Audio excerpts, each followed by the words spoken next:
Hi, this is Julianne Price with HealthyCoach.com, and this is part 2 of our How to Be Fit Basics series. And today we're talking about what kind of exercise should you be doing with your weight loss program. And a lot of people will focus most basic on cardio. Either they're going to go out and start running, or they're joining maybe some kind of a class, like a Zumba class, something that really gets your heart up and going.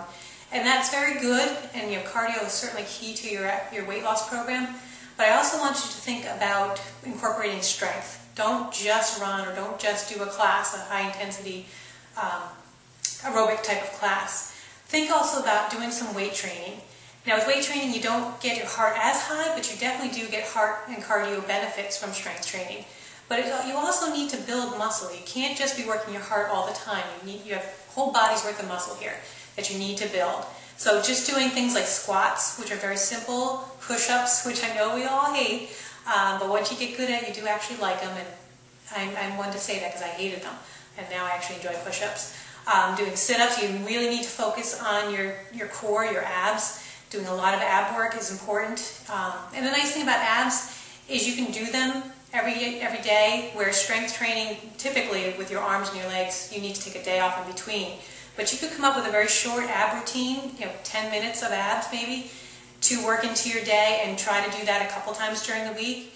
But again, if you can strive for maybe 3 days of cardio and 2 days of strength, that would be perfect. And again, for your cardio, it doesn't have to be a full-blown class. Maybe once a week you take a class, but maybe the other 2 times you're doing a Tabata workout, which we mentioned in the other video, which is a very short but high-intensity workout. You can do something like that. It doesn't have to be the same thing. The more you can mix it up, the more exciting and the more fun it is for you.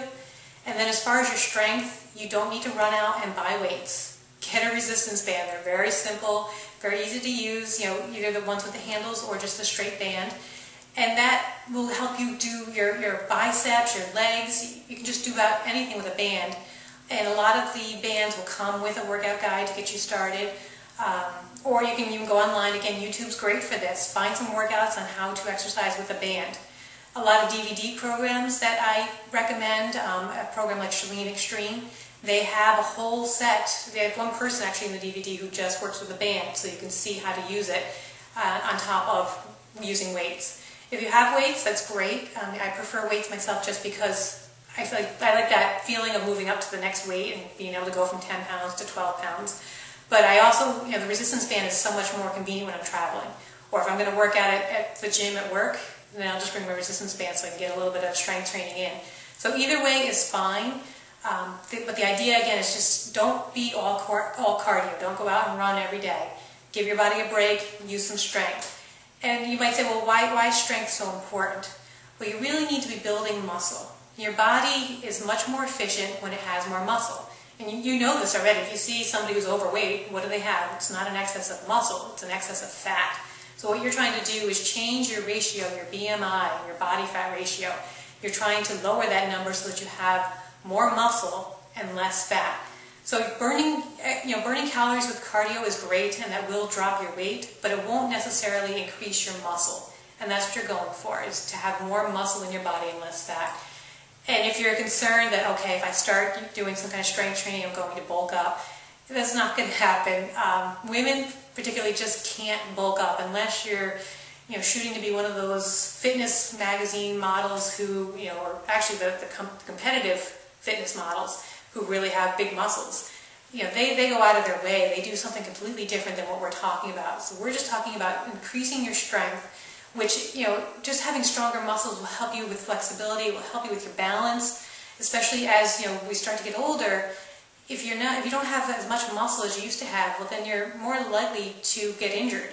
The muscle helps keep your body in the correct alignment, especially your core muscles, your back and your shoulder, to keep you from slumping forward. You need to have strong muscles through your core to keep you upright. So it's just so important, and you don't get that from cardio. So I hope I've made my point here that you need to do a mix of both. And again, it doesn't have to be a long, rigorous routine. You can get a benefit from 15 to 20 minutes of exercise, even when you're doing strength.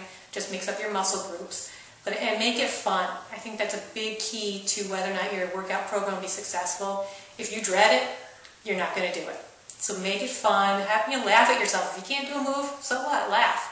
and just enjoy it. And again, look for a group environment if you can, at least once a week, just to have some fun with some other people and get your workouts in one way or the other. So in our next and our final session, we're going to be talking about what happens when you just focus on diet and when you don't build in this muscle strength training. So we'll see you in the next episode. This is Julianne Price with HealthyCoach.com. Thanks so much.